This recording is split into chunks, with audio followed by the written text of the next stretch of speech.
this is Frank with Frank Lee Horse Racing, and we're looking at the Grade 1 Diana. The Grade 1 Diana Saturday at Saratoga, mile and an eighth on the inner turf course.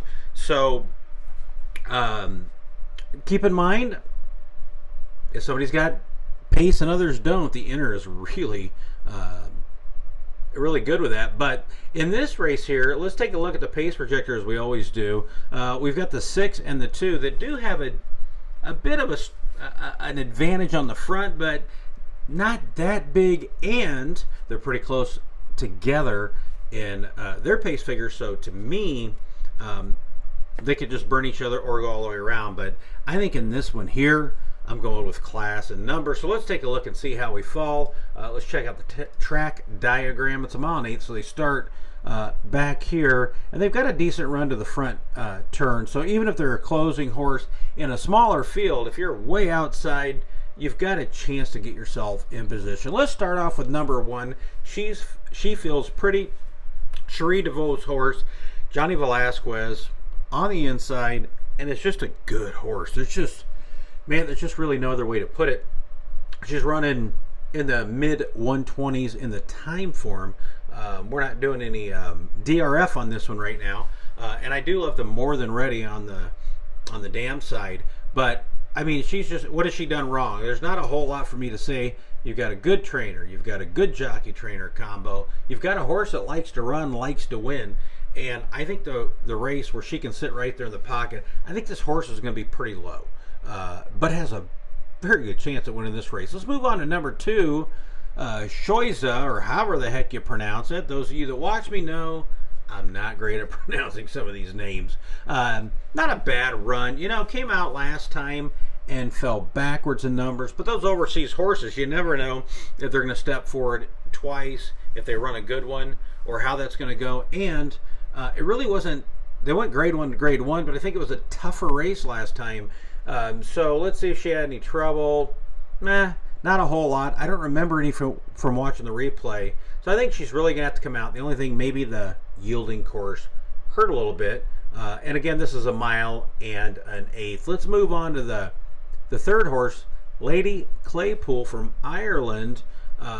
Also been running, stepped up into a grade 1 after a grade 3 and then allowance. So right up the ladder. You got to like that.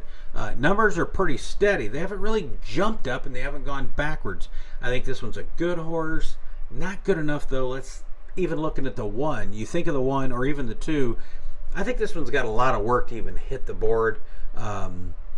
So I'm going to pass on that one right now. Number-wise, I think we have some work to do. Here's Flavian Pratt and Chad Brown. I don't care what the numbers are on their combination. You got to look at them for sure. And if you're doing horizontals, in most cases, you better use them somewhere. You hate to get beat by them, right?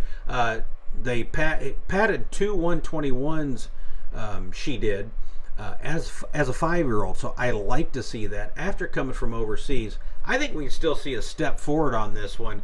The biggest thing is how far back will she get, and how is that inner turf course playing at that time of day. But I think Excellent Truth has an excellent shot. Let's move on to number 5 here, Dynamic Pricing, who has won the last 2. And if you look at her past performances, she just likes to run, and her numbers are improving as a 4-year-old. I really like that a lot. There was a fast pace, but she wasn't that far off the pace last time.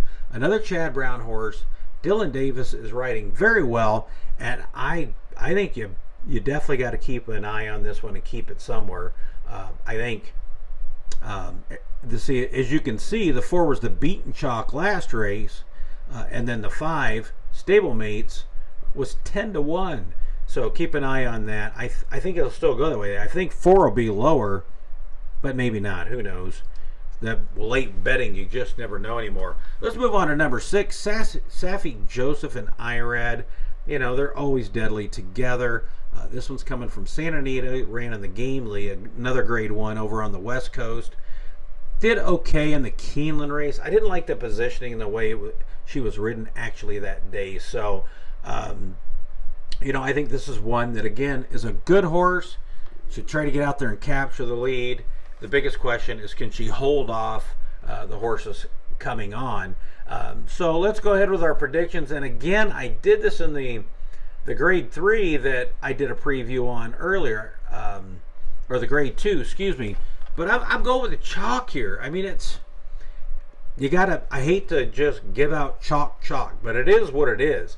And to me, you gotta beat this one. Or if you're trying to beat the one, then I would really take a good look at that 4 and 5. One of those two. I think they're about even horse rise. But for me and my money, I'm actually probably going to single this one and see if we can get her home. I just don't know what odds are. I mean, they might just be too low on this. And there you got to decide, hey, is this worth betting? Even if it's a pick 4 or pick 5, if there's a couple really low probable singles in that race that have a great chance to win, you might just have to punt. And looking at it now, I might also. Honestly, the Saratoga card to me on Saturday is pretty tough on some races. And I think you'd have to go deep. So, if you have a single, that's fine, and they're that low. But again, bankroll-wise, you just got to look at it, make a decision, and decide, is it worth it? Or are you going to get enough multiple on that? Are you looking 3 times your money, 2 times, 10 times? If I'm looking at a horizontal, I'm definitely looking at a multiple of 10 for me, anyway. But, that's how it is. Hey, I appreciate everybody's patience. I haven't been on very much over the last 2 weeks with, my cancer and all that other stuff. Not using that as an excuse. Just when you're in treatment, sometimes... Oh, and my air conditioning unit out. I talked about that. You can't get upstairs where all this stuff is. So... I was just doing shorts on that. But anyway, this is Frank with Frankly Horse Racing. I hope you have a great card on Saturday, or find a track that you like. There's enough out there that if a card looks tough to you, you can move to another one. Please like, subscribe, let others know about us, and send me some comments and questions that you may have. I love to answer those. I appreciate you watching. Take care, and we'll talk to you soon.